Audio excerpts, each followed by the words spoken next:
օրհնությունը գալիս է մեր կյանքի մեջ, բայց դրա պատճառով, որ դու ճիշտ հարաբերություն չունես քո ծնողների կամ երեխեքի հետ, օրհնությունը չի մտնում տան մեջ, որտեղ է անեցք է կանգնած։ Ինչ պետք է անել։ Դուք ասես, ո՞նց անենք, որ ինձ հարգեն, ո՞նց անենք, որ ինձ։ Ես չգիտեմ, դա մի օրվա գործ չի հաստատ։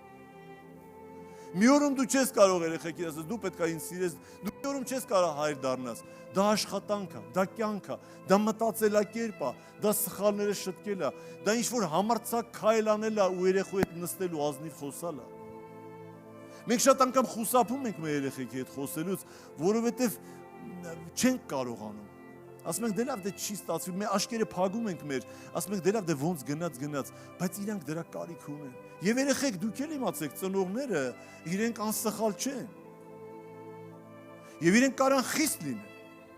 Գիտեք ինչ, խստությունը, այսօր գիտեք ինքան են մեզ ասել, որ տոլերանտ եղեք, տոլերանտ եղեք, իրար հանդուրժեք, ծնողները շատ ասում են, դու ինչ իրավունք ունես, երեխեք ասում են, դու ինչ իրավունք ունես, իմ վրա գոռաս, որտեղից է դա սովորը, իրան սովորացրել են դա։ Եվ դա օրհնություն չի։ Ծնողը ինքը начальник չէ, գնա начальникիդ ասի, լսի ասա, 200,000 համար դու գիտես պետք է վրա գոռաս, начальникիդ էդի ասա, բայց ինչի начальникիդ չես ասում էդի։ Իսկ ծնողիդ ասում ես, հակառակը պետք է լինի։ Նա մոտիվացնում է քեզ, իսկ ծնողը կյանք է դրել քո վրա։ Ինչքան էլ ուզում ես սխալ լինի, ինքը կյանք է դրել քո վրա։ Երեխեքը պետք է հարգեն իրենց ծնողներին։ Մի քիչ մտածեն, մի քիչ Աստծո խոսքով նայեն։ Ամեն։ Գիտեք, Եղիան խիստ մարգար էր։ Ոչ միտեղ չեք տեսնի, որ Եղիան իրան փշի արը։ Այսօր մեր դաստիարակությունը ծնողների, գիտեք, մենք շատ անգամ մեր երեխեքը մեզի հսկողության մեջ են վերցնում, եւ մենք չենք կարողանում իրենց կոնկրետ խիստ բան ասել, որտեղ իրանք չեն ընդունում, եւ այս աշխարհն է տենց սովորացրել իրենց։ Բայց Աստծո խոսքը ասում է գավազանը մի թող ձեռիցդ, հիմա չգիտենք ինքը պատժելը աստվածաշնչյան է, թե չէ, եւ պատերազմում են քրիստոնյաները, տոլերանտ երկրների քրիստոնյաները ասում են, չէ, դա անցած գնացած ժամանակ է, բայց նրանք ովքեր որ հայր են, ասում են չի բացառվում։ Եվ դա իր լավի համար է։ Ես վերջերս իմ միջտեկ աղջիկը ինձ ասեց, ինչի ինձ սպորտի չեք տվել։ Ասի բարես դու չէիր ուզում, դա կարևոր չի, դու պետք է ինձ սպորտի տա, ես ծառ չեմ կարող բարձրանալ անգամ։ Գիտեք, եւ իրենք գալիս է ժամանակ, որ պահանջում են, ասում են դու խիստ չես եղել եւ մեղադրում են ինձ ու քեզ մեր տոլերանտության համար։ Վայ, բալես դու մի ավելի, ես կավլեմ։ Մենք տենց ենք, մենք մտածում ենք, թե մենք շատ ենք սիրում իրենց։ Գիտեք, երեխեն ինքը օրհնվում է նաեւ անելով ու լսելով։ Ինքը պետք է կա տարիք, որ ինքը պետք է ծառա լինի։ Եվ դա պատանեկան տարիքն է։ Գրուզի տարեք պատանեկան տարիքում, մի ասեք, ինչի համար, հələ փոքր է ինքը ման, էդ հետո կմեծանա, ընկերություն արեք, էլ պետք չի ինքը ծառայի քեզ։ Ընկերություն արա իր հետ։ Երբ որ կառքը եկավ Եղիայի հետևից, Եղիսեն ու Եղիան քայլում էին իրար հետ։ Հանկարծ կառքը եկավ։ Եվ Եղիան պետք է գնար այդ կառքով, որտեղ երկնքից ուղարկված էին հրեշտակները, որպեսզի վերցնեին ու Եղիային տանեին երկինք։ Եվ գիտեք ինչ ասեց Եղիսեն Եղիային, ինքը չասեց առաքյալ իմ, ինքը չասեց հովիվ իմ, իմ հովիվ, ինքը տես բան չասեց, առաքյալներ, հովիվներ շատ են ստիպում, մենք օծյալ ենք, մենք լավ է, շատ լավ է, դու օծյալ ես, շատ լավ է բան, բայց ես ուզում եմ հարցնեմ, դու հայր ես, եւ Եղիսեն ասեց, հայր իմ, Իսրայելի կառքը եւ նրա ձիավորները, ինչքան ուզում է խիստ լինի, միևնույն է, Եղիսեն հասկացավ, որ Եղիան հայր է իր համար։ Եվ այդ բանի համար նաեւ կրկնակի օծություն ստացավ Եղիայից Եղիսեն։ Կրկնակի, որովհետեւ ինքը իրան ընդունում էր ոչ միայն որպես մարգար է, այլ իրեն պատվում էր որպես հայր։ Իրա ձեռներին գրածը ջուր էր լցնում։ Գիտեք, այսօր արդեն տարբերվում է շատ անգամ եկեղեցին 10 տարվա առաջվանից 20 տարի առաջվա եկեղեցուց։ Այսօր արդեն հովիվը պաշտոնյա է։ Բայց ժամանակ կար ինքը հայր էր։ Դուք մի կարծեք ես նեղացած եմ ու ինչ-որ մի բան եմ ասում։ Բայց գիտեք ինչ, եթե մեկը քո համար հայրություն է անում, պատվի իրան որպես հայր։ Դու մտածում ես դե հովիվը պետք է անի, բայց դա տենց չի։ Պապայա պետք է անի, բա ինչ պետք է անի։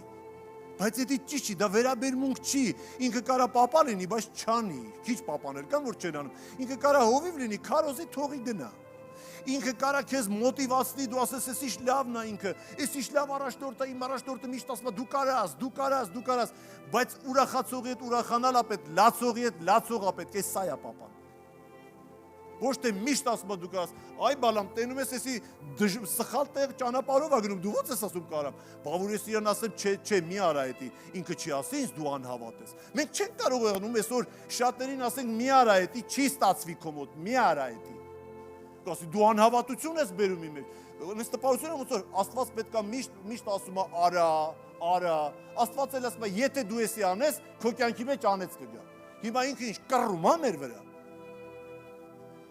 Մի կռա մեր վրա, չեմ կռում է, ճշմարտությունն եմ ասում, որտեվ հասկանում ենք, ես հայր եմ, ես քո նաչալնիկը չեմ, որ թքած ունենամ քո ընտանիքում ինչ ա կատարում։ Ես երբեք չեմ տեսել մեր նաչալնիկներից որտեղ որ աշխատել եմ, գա եւ մի աշխատողի կանչի կաբինետ, ասի նստի հելը։ Ո՞նց է ընտանիքդ։ Ո՞նց էր հորաքույրդ։ Ո՞նց է քերիդ, որ հիվանդ էր։ Ո՞նց է այս մեկը։ Ես դες բան չեմ տեսել, իրան պետք է 100 տարի։ Գործ արա բրծի։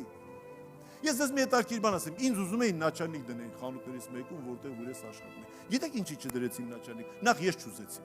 որովհետև այնտեղ մուխլյոշկաներ կար, կներեք արտահայտության համար, ես մուխլյոշկաներ չէի սիրում։ Ինձ ասում են, «Ստես ստորագրի, որ ես սենց ես», ասում եմ, «Հաջողություն ձեզ»։ Այդպես բան չկա, ես չեմ ստորագրի։ Ո վերջ։ Ես դրա համար իմ նաչալնիկ էր կամ աշխատավարձա բան, ինչ չէր հետաքրքրում։ Ինձ հետաքրքրում էր մի բան, որ ես Աստծուն հաճելի լինեմ։